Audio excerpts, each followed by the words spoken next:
Hello students, चलिए बच्चों, ये हमारा नेक्स्ट सेशन है एडमिशन चैप्टर के गुडविल टॉपिक को डिस्कस करने का।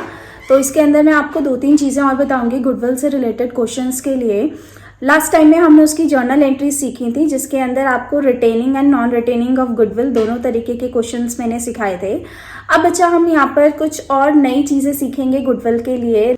रिगार्डिंग एग्जिस्टिंग गुडविल क्या होती है, goodwill appearing in the books क्या है, एंड आपको कुछ और मैं क्वेश्चंस कर दिखाऊंगी ताकि आपको थोड़ा कॉन्फिडेंस आए, एंड थोड़ा और क्वेश्चंस का कंपाइलर भी मैं आपको लास्ट में दे दूंगी। चलिए स्क्रीन पर चलते हैं एक बार और फिर देखते हैं कि हमारी क्वेश्चंस कैसे अटेम्प्ट होते हैं और जो नया कॉन्सेप्ट हमें सीखना है हम उसको कैसे करते हैं। सी, हमारा नेक्स्ट टॉपिक है व्हाट इज एग्जिस्टिंग गुडविल और goodwill appearing in the books।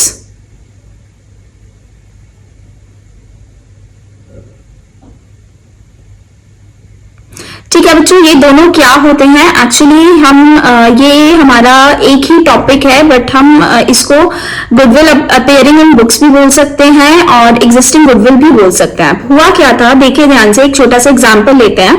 मान लीजिए ए और बी दो पार्टनर्स हैं और उन्होंने बहुत मेहनत करके 5 साल मेहनत करके अपनी गुडविल बना ली। ठीक है बेटा, उन्होंने अपनी गुडविल सेल्फ जनरेट कर लिया है। ध्यान रखिएगा, ये गुडविल सेल्फ जनरेटेड है क्योंकि ये मेहनत कर बनाई गई है, ये कोई परचेज्ड गुडविल नहीं है। ठीक है, आपको मान लीजिए उन्होंने 50,000 की सेल्फ जनरेटेड गुडविल है उनकी। अच्छा, अब अगर आपको याद है हमारे पास एक AS26 हुआ करता है, जिसमें मैंने आपको गुडविल चैप्टर के अंदर एक्सप्लेन किया था। इसके अंदर क्या होता है बेटा कि सेल्फ जनरेटेड जो गुडविल होती है वो बुक्स में रिकॉर्ड नहीं करते हैं, सिर्फ परचेज गुडविल हम बुक्स के अंदर रिकॉर्ड करते हैं। ऐसा क्यों होता है बेटा? क्योंकि जो सेल्फ जनरेटेड गुडविल होती है बेटा, उसकी कोई ट्रांजैक्शन नहीं हुई। मैं मेहनत कर रही हूँ, मेरे बिजनेस के अंदर आगे चलकर प्रॉफिट आएगा, तो अभी फिलहाल मेरी कोई ट्रांजैक्शन नहीं हो रही, मॉनेटरी ट्रांजैक्शन नहीं हो रही। और मॉनेटरी ट्रांजैक्शन नहीं हो रही अगर सेल्फ जनरेटेड गुडविल की, तो मैं उस मेहनत को बुक्स में कैसे रिकॉर्ड करूं अनटिल एंड अनलेस वो मुझे रियलाइज नहीं होगी। ठीक है, तो जब वो मुझे रियलाइज होगी तभी तो मैं उसको रिकॉर्ड करूंगी, और वो रियलाइज होगी कब बेटा? फ्यूचर के अंदर। यानी ये जो 50,000 की गुडविल ए और बी ने रिकॉर्ड करी है, ये उन्हें अभी नहीं मिलेगी, ये उन्हें फ्यूचर प्रॉफिट के साथ मिलेगी। ठीक है, अभी अगर नहीं मिलेगी तो ऑब्वियसली वो रिकॉर्ड कर भी नहीं सकते। तो इट मीन्स अगर उन्होंने गुडविल सेल्फ जनरेट करी है तो 50,000 की गुडविल बुक्स में नहीं आनी चाहिए थी। ठीक है बच्चों, तो ये गुडविल बुक्स में अपीयर नहीं होनी चाहिए थी। अब हुआ क्या, ए और बी को जैसे ही पता चला 5 साल के बाद, वो कहते हैं अरे यार हमारी तो गुडविल हो गई, चलो एक काम करते हैं इसको डिस्ट्रीब्यूट कर देता है। तो उन्होंने क्या करा बेटा? उसको डिस्ट्रीब्यूट कर लिया, जो कि डिस्ट्रीब्यूट नहीं होना चाहिए था। और डिस्ट्रीब्यूशन के टाइम पर उन्होंने एंट्री क्या करी? गुडविल को तो डेबिट कर दिया 50,000 से, और ए को क्रेडिट कर दिया 25,000 से, और बी को क्रेडिट कर दिया 25,000 से, क्योंकि उनका प्रॉफिट शेयरिंग रेशो क्या था? 1:1। अब उन्होंने गलती से ये एंट्री पास कर दी।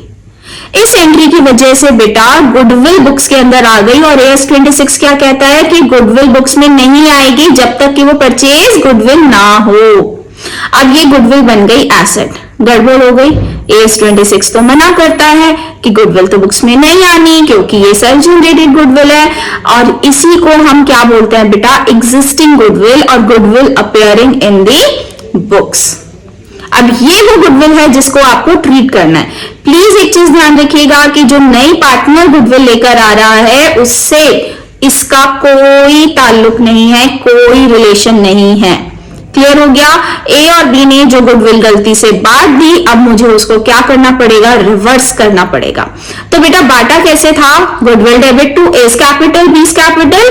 तो मैं इसका रिवर्सल कैसे डालूंगी बेटा? A debit B debit to goodwill. Same entry को मैं क्या करूंगी? उल्टा कर दूंगी, डेबिट को क्रेडिट और क्रेडिट को डेबिट। तो मेरी एंट्री क्या हुई? एस कैपिटल डेबिट बीस capital debit to goodwill. 25,000 25,000 and 50,000। तो बच्चा ये आपके पास क्वेश्चन आएगा और उस क्वेश्चन के अंदर आपको फर्स्ट एंट्री ऑलरेडी ये कह रखा होगा कि गुडविल अपेयर कर रखे, इट मींस पहली वाली एंट्री पास कर दी गई है। तो आपको सिर्फ और सिर्फ क्या करना है बेटा, सेकेंड एंट्री पास करनी है। और सेकेंड एंट्री को कैसे पास करेंगे, old partners capital account debit to goodwill old partner old ratio. तो this would be the treatment of existing goodwill और goodwill appearing in the books. A's debit B's debit to goodwill, और हम क्या करेंगे, इस entry के साथ पहली वाली एंट्री को नलिफाई कर देंगे। नलिफाई इन द सेंस वो अपने आप हो जाएगा, बस आपको समझाने के लिए बोला है।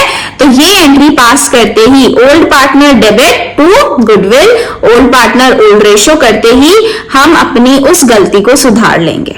ठीक है, so this is the treatment of existing goodwill and goodwill appearing in the books. हाँ जी बच्चों, जो मुझे सेकंड कॉन्सेप्ट आपको बताना था that was goodwill paid privately, यानी जब मैंने अपनी गुडविल को, जो नए पार्टनर को गुडविल लेकर आनी थी, वो मैंने प्राइवेटली पे कर दी। Now what is this goodwill paid privately? हुआ क्या बेटा, ध्यान से देखिए। आपको पता है ए और बी दो पार्टनर्स हैं, मान लीजिए ए और बी दो पार्टनर्स हैं 1:1 के अंदर। सी को वो लेकर आ रहे हैं 1/3 के लिए। ठीक है, अब बेटा सी क्या लेकर आएगा, सी एक कैपिटल लेकर आएगा और साथ साथ प्रीमियम फॉर गुडविल लेकर आएगा। रीजन आपको पता है कि प्रीमियम फॉर गुडविल क्यों ला रहा है और कैपिटल क्यों ला रहा है, ताकि जो एसेट में उसका पार्टिसिपेशन बनेगा उसका कंपनसेशन वो एज कैपिटल के थ्रू कर रहा है। ठीक है, अब हुआ क्या, ए और बी ने क्या डिसाइड किया, कहते हैं यार ठीक है, जो तू कैपिटल लेकर आ रहा है ना वो तो हम बिजनेस में ले लेंगे, बट जो गुडविल है ना हमारे घर आकर दे जा, यानी बिजनेस के अंदर उसकी कोई ट्रांजैक्शन मत कर, उस अमाउंट को क्या कर बेटा कि आकर हमारे घर पर दे जा। बिजनेस के अंदर उसका कोई भी पार्टिसिपेशन यानी कोई ट्रांजैक्शन हम शो नहीं करना चाहते ताकि लोग, अब उसका रीजन कुछ भी हो सकता है कि लोगों को पता ना चले या फालतू में एक एंट्री क्यों करनी है या ए और बी को पैसों की जरूरत है, या जो भी रीजन था कि हाँ भाई उन्होंने कहा कि हम इस एंट्री प्रीमियम फॉर गुडविल से रिलेटेड एंट्री को बिजनेस में नहीं करना चाहते। तो उन्होंने क्या किया बेटा, उन्होंने सी को बोला कि घर आकर मुझे वो गुडविल का पैसा दे जाओ, ए और बी जितना जितना उन्होंने अपना रेशियो सैक्रिफाइस किया। तो इट मीन्स क्या हुआ, the goodwill was paid by C privately to A and B. ठीक है, तो इट मीन्स क्या है बेटा, इसकी क्या एंट्री होनी चाहिए, नहीं, इसकी कोई एंट्री नहीं होनी चाहिए क्योंकि बिजनेस के अंदर तो पैसा आया ही नहीं। पैसा कहाँ गया, सी के घर से सीधा ए और बी के घर पर। तो इट मीन्स क्या हुआ, बिजनेस के अंदर कोई रिलेशन नहीं है इसका, तो प्रीमियम फॉर गुडविल की हम यहाँ पर कोई भी एंट्री पास नहीं करेंगे। क्लियर हो गया? चलिए दोनों कॉन्सेप्ट को देखते हुए हम एक क्वेश्चन कर लेते हैं। ठीक है, उस क्वेश्चन के अंदर बेटा आपके जो प्रीवियस क्लास के कुछ कॉन्सेप्ट भी हैं, तो प्लीज एक बार प्रीवियस क्लास अगर आपने नहीं देखी तो पहले उसको देखकर आइएगा और उसके बाद फिर इस क्वेश्चन को अटेम्प्ट कीजिएगा। चलिए जी, ये क्वेश्चन नंबर 29 है, डीके गोयल की बुक का है। इसके अंदर हमारा जो कॉन्सेप्ट आएगा गुडविल पेड प्राइवेटली वाला कॉन्सेप्ट मुझे लेना है। ठीक है, अच्छा इस क्वेश्चन के अंदर बेटा 3 क्वेश्चन मर्ज्ड है। कैसे 3 क्वेश्चन, पहले ए और बी थे, सी आ गया, फिर ए बी सी हो गए तो डी आ गया, फिर ए बी सी डी हो गए तो ई आ गया। ठीक है, तो अभी हम फर्स्ट पार्ट की बात करते हैं। जब ए और बी थे ओल्ड पार्टनर, उनकी प्रॉफिट शेयरिंग रेशो क्या थी, 2:1। उन्होंने सी को एडमिट कर दिया 1/4 के लिए। ठीक है जी, सी क्या लेकर आ रहा है बेटा, सी 4.5 लाख रुपए की गुडविल लेकर आ रहा है और वो गुडविल उसने क्या किया बेटा, प्राइवेटली पे कर दिया। लिखा हुआ है ना क्वेश्चन में कि गुडविल, कैपिटल का भी कोई इंफॉर्मेशन यहाँ नहीं दे रखा तो कैपिटल की एंट्री भी नहीं आएगी, और बेटा गुडविल भी प्राइवेटली पे कर दी तो क्या गुडविल की एंट्री आएगी, नहीं, तो कैपिटल की भी एंट्री नहीं आएगी और गुडविल की भी। अब बात करते हैं पार्ट सेकंड का। अब बेटा पार्ट सेकंड के लिए जब हमारे पास डी एंटर कर रहा है तो ऑब्वियसली ए बी सी की न्यू प्रॉफिट शेयरिंग रेशो होनी चाहिए, तो हम कैलकुलेट कर लेते हैं। तो बेटा सी आ रहा है 1/4 के लिए, तो रिमेनिंग शेयर कितना बचा, 3/4। 3/4 को ए और बी कैसे बांटेंगे, ओल्ड रेशो में 2/3 और 1/3। तो what would be the new profit sharing of A की होगी 3/4 का 2/3 यानी 2/4। बी का होगा 3/4 का 1/3 1/4 और सी का होगा बेटा 1/4. तो new profit sharing ratio of A, B and C would be 2/4, 1/4 and 1/4. Clear हो गया. अब बात करेंगे बेटा डी की एंट्री की. ठीक है, तो ध्यान से पढ़िए बेटा. डी कितने के लिए आ रहा है? D is coming for 3/5 share who bring 4 lakh as goodwill, out of which half is withdrawn by the existing partner. कहता है आधा विड्रॉ कर लिया एग्जिस्टिंग पार्टनर ने. तो बेटा मैंने आपको बताया था जब आपका ओल्ड शेयर दे रखा हो और न्यू पार्टनर का शेयर दे रखा होगा, that is your case number 1.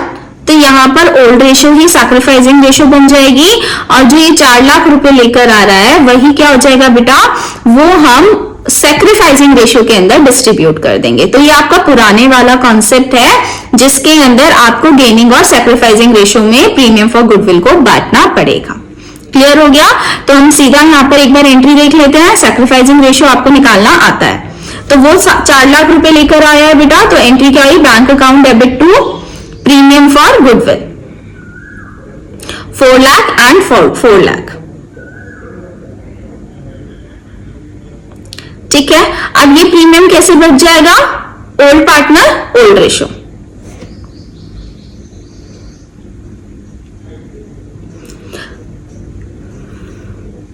अब ये प्रीमियम कैसे बच जाएगा? Gaining to sacrificing ratio. तो प्रीमियम था 4 लाख का.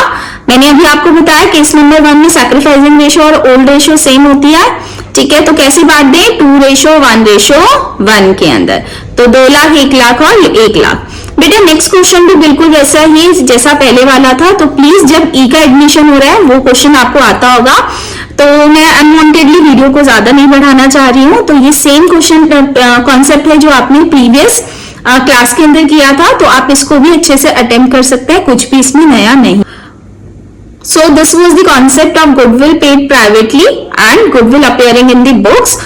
For the next concept, ठीक है, इस जिसके अंदर गुडविल कैश में या तो पार्टनर नहीं ला रहा या फिर वो पार्टली गुडविल लेकर आ रहा है, मैं कल वीडियो अपलोड करूंगी. बट इस वीडियो के एंड में मैंने आपको कुछ क्वेश्चंस और दिए हैं बेटा, वो सारे घर पर एक बार ट्राई कीजिए एंड कोई डाउट हो तो प्लीज आस्क. Thank you.